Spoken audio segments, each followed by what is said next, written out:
Doctor Jitendra पाकर, दर्शन शास्त्र विभाग, राजकीय महाविद्यालय करौली। प्रिय छात्रों, आज हम चारवाक दर्शन की जो प्रारंभिक पृष्ठभूमि है उसके बारे में आप लोगों से चर्चा करेंगे।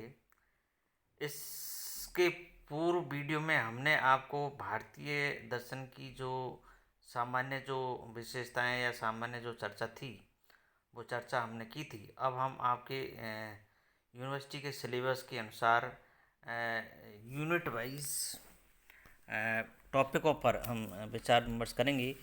तो आपके जो भारतीय दर्शन का जो पेपर है उस पेपर में जो फर्स्ट जो पेपर है चारवाक दर्शन, उस चारवाक दर्शन में जो आपको पढ़ना है दो टॉपिक विशेष रूप से है, तत्व मीमांसा और ज्ञान मीमांसा। ये तत्व मीमांसा क्या है, ज्ञान मीमांसा क्या है, इसकी हम चर्चा बाद में करेंगे। फिलहाल हम ये देखते हैं कि जो चारवाक दर्शन है, इस चारवाक दर्शन का क्या अर्थ है और चारवाक दर्शन की जो ऐतिहासिक जो पृष्ठभूमि है वो किस प्रकार से है, इस पर हम विचार विमर्श करते हैं। तो हम ये देखते हैं कि भारतीय दर्शन की जो मुख्य जो प्रवृत्ति है वो आध्यात्मिक है, परंतु इससे यह समझना कि संपूर्ण भारतीय दर्शन पूर्णतः आध्यात्मिक यानी स्पिरिचुअल है, गलत होगा। सामान्यतः ये अवधारणा देखने को मिलती है कि जो भारतीय दार्शनिक जो परंपरा है वो आध्यात्मिक है, यानी इस जगत से परे आध्यात्मिक जगत की बात करते हैं।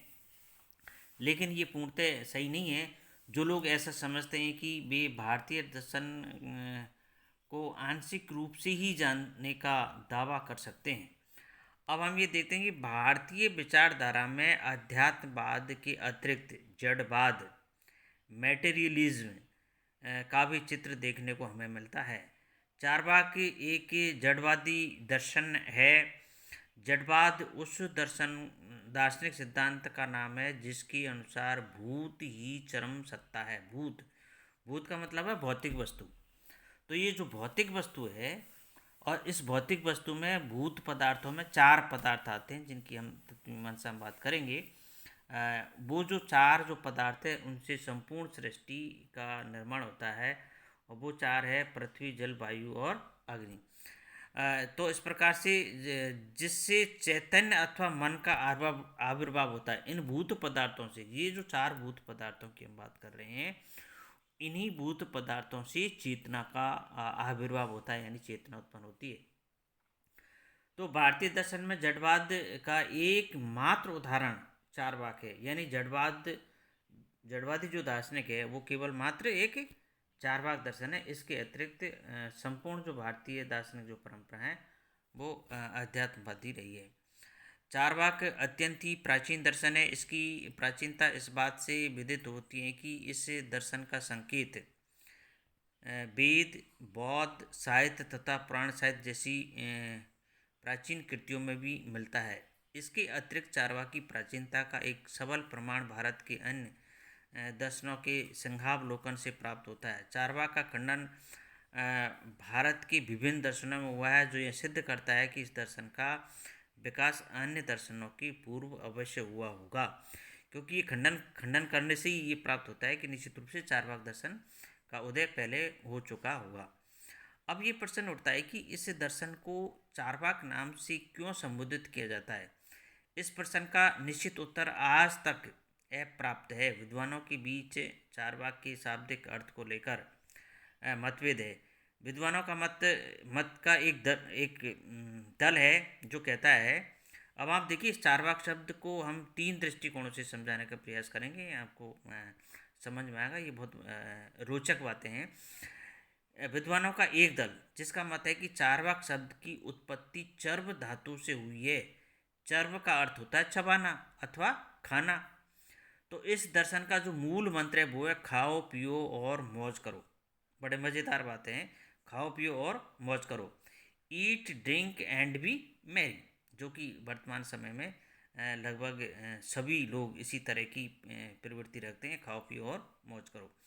तो खाने पीने पर अत्यधिक जोर देने के फलस्वरूप इस दर्शन को चारवाक नाम से पुकारा जाता है। तो एक पहला जो मत है वो तो ये है। दूसरा जो मत है उसके अनुसार चारवाक शब्द दो शब्दों की संयोग से बना है और भी दो शब्द है चारू और वाक। चारु का अर्थ होता है मीठा और वाक का अर्थ होता है वचन। तो चारवाक का अर्थ हुआ मीठे वचन बोलने वाला। सुंदर तथा मधुर वचन बोलने के फलस्वरूप इस विचारधारा को चारवाक की संज्ञा दी गई है। मतलब चारू और बाक से ये चारवाक शब्द का जो संधि विच्छेद करते हैं तो दो शब्द निकल के आते हैं, चारू और बाक।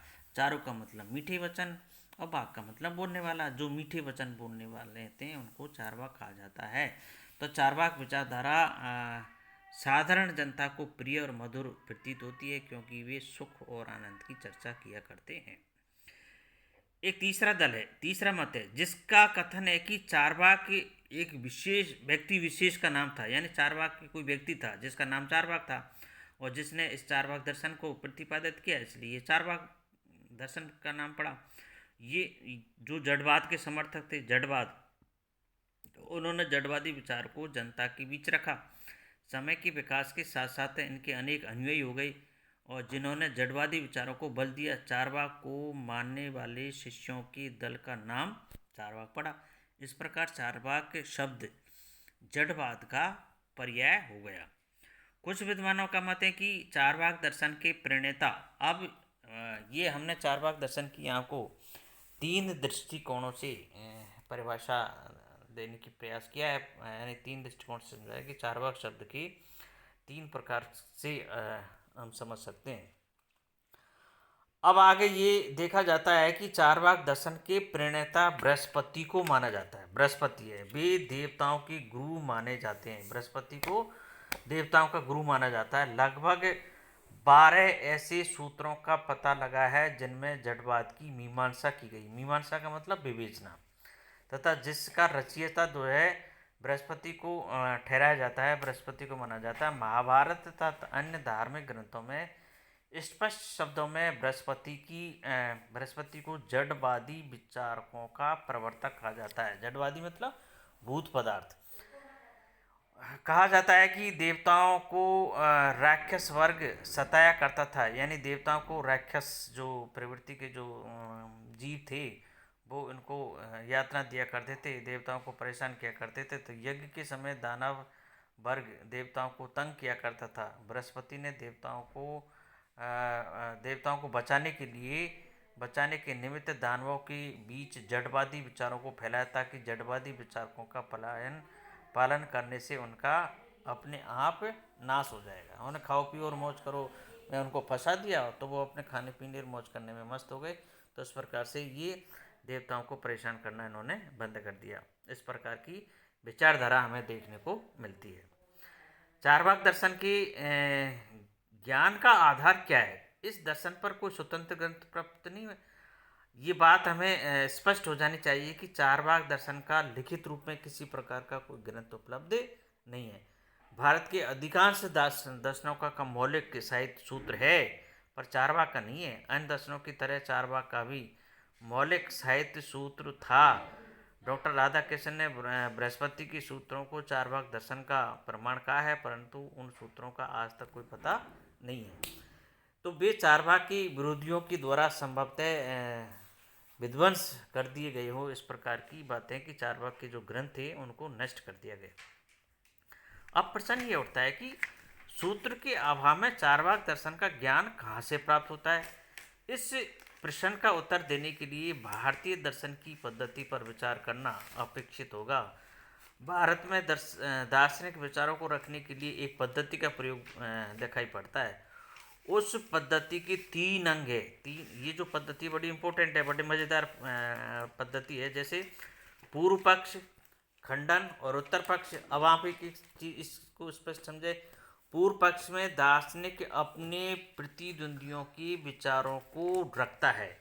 यानी जो दार्शनिक है पूर्व पक्ष में पहले अपने प्रतिद्वंदियों के विचारों को रखता है और खंडन में उन विचारों की आलोचना करता है, और अंत में उत्तर पक्ष में दार्शनिक अपने विचारों की प्रतिस्थापना करता है, यानी अपने सिद्धांतों का प्रतिपादन करता है। तो ये इस प्रकार की पद्धति है जो भारतीय दार्शनिक परंपरा में देखने को मिलती है।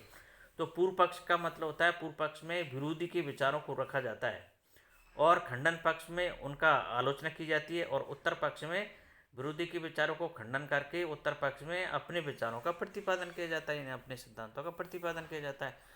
तो प्रत्येक दर्शन के पूर्व पक्ष में चार्वाक के विचारों की मीमांसा हुई है, जो इस दर्शन की रूपरेखा निश्चित करती है।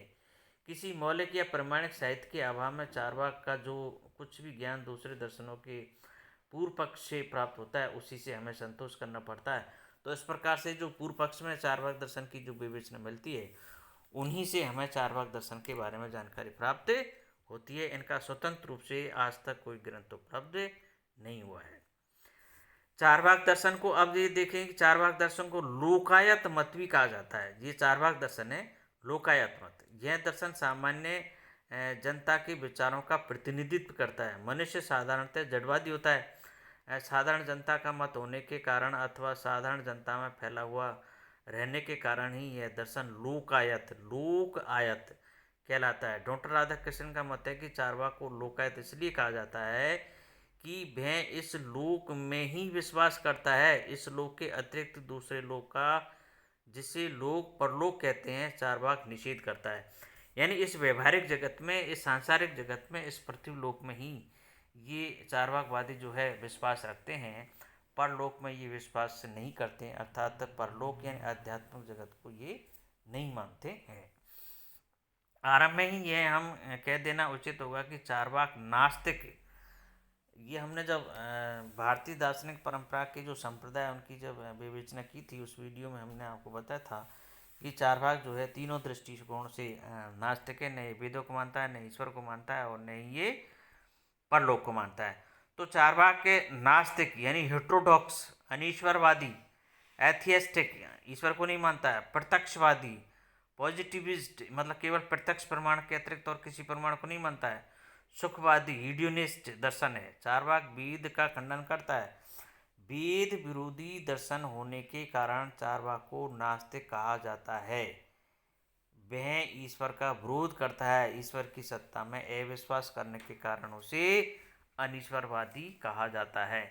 तो भारतीय दार्शनिक परंपरा में नास्तिक और आस्तिक की जो परिभाषा दी जाती है, वो वेद को आधार मान करके की जाती है।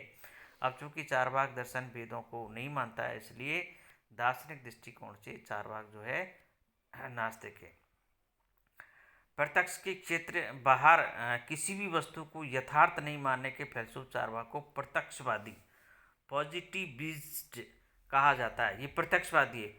अब प्रत्यक्षवादी हम ये कहते हैं कि भारतीय दार्शनिक परंपरा में कुछ प्रमाण है, उन प्रमाणों की चर्चा हम जब आगे दार्शनिक परंपराएं पढ़ेंगे तो उसमें पढ़ेंगे, लेकिन मैं आपको अपनी नॉलेज के लिए, ज्ञान के लिए यहाँ बता देता हूँ कि ये जो ज्ञान प्राप्त करने के जो साधन होते हैं वो प्रमाण होते हैं। और प्रमाण भारतीय दार्शनिक परंपरा में लगभग 6 प्रमाण माने जाते हैं। प्रत्यक्ष, दूसरा है अनुमान, तीसरा शब्द, उपमान, अर्थापत्ति और अनुपलब्धि। ये 6 प्रमाण है। इन 6 प्रमाणों के माध्यम से हमें ज्ञान प्राप्त होता है। अब ये कोई जरूरी नहीं है कि सभी भारतीय दार्शनिक इन 6 के 6 प्रमाणों को मानता है। चार्वाक दर्शन यहाँ केवल मात्र एक प्रमाण को मानता है, प्रत्यक्ष प्रमाण को। बाकी अनुमान और शब्द प्रमाण की ही आलोचना करता है। आगे के जो दार्शनिक परंपरा है, कोई 4 प्रमाण मानेगा, कोई 3 मानेगा, कोई 6 के 6 भी प्रमाण मानता है। तो जैसे जैसे हम अध्ययन करेंगे उसी समय आपको ये बात बता दी जाएगी। किसी भी दर्शन की पूर्व व्याख्या तभी संभव है जब हम उस दर्शन के विभिन्न अंशों पर प्रकाश डालें। चार्वाक दर्शन की व्याख्या के लिए हम इस दर्शन को 3 भागों में विभाजित कर सकते हैं, और ये 3 भाग है जैसे प्रमाण विज्ञान, एपिस्टेमोलॉजी, ज्ञान मीमांसा जिसको कहते हैं, तत्व विज्ञान, मेटाफिजिक्स, और नीति विज्ञान, एथिक्स। तो अब हम आपको आगे के जो वीडियोज़ में 2 वीडियोज़ के अंतर्गत हम कोशिश करेंगे इस चार्वाक दर्शन को पूर्णतः समझाने की। आपके जो सिलेबस में है, ये सिलेबस में 2 टॉपिक है, एपिस्टेमोलॉजी और मेटाफिजिक्स। ये एथिक्स वाला जो टॉपिक है आपके सिलेबस के अंतर्गत नहीं है। तो हम इन 2 टॉपिकों पर विशेष रूप से जोर डालेंगे, चार्वाक दर्शन का तत्व मीमांसा और ज्ञान मीमांसा, यानी एपिस्टेमोलॉजी और मेटाफिजिक्स। तो ये जो एपिस्टेमोलॉजी और मेटाफिजिक्स है, ये 2 इम्पोर्टेंट टॉपिक है जो आपके सिलेबस के अंतर्गत है, इन्हीं में से क्वेश्चन आते हैं। आज की इस वीडियो के अंतर्गत हमने भारतीय दर्शन की जो चार्वाक दर्शन की जो प्रारंभिक जो पृष्ठभूमि है, चारवाक शब्द के जो शाब्दिक अर्थ है और चारवाक दर्शन का जो प्रणेता है, उसके बारे में हमने आप लोगों से बात की है। निश्चित रूप से आपने इसको ध्यानपूर्वक सुना होगा और ध्यानपूर्वक इस वीडियो को बार बार देखें, आपको बहुत लाभ होगा। चारवाक के बारे में आपको रोचक बातें और हम आगे की वीडियोज़ में बताएंगे। धन्यवाद।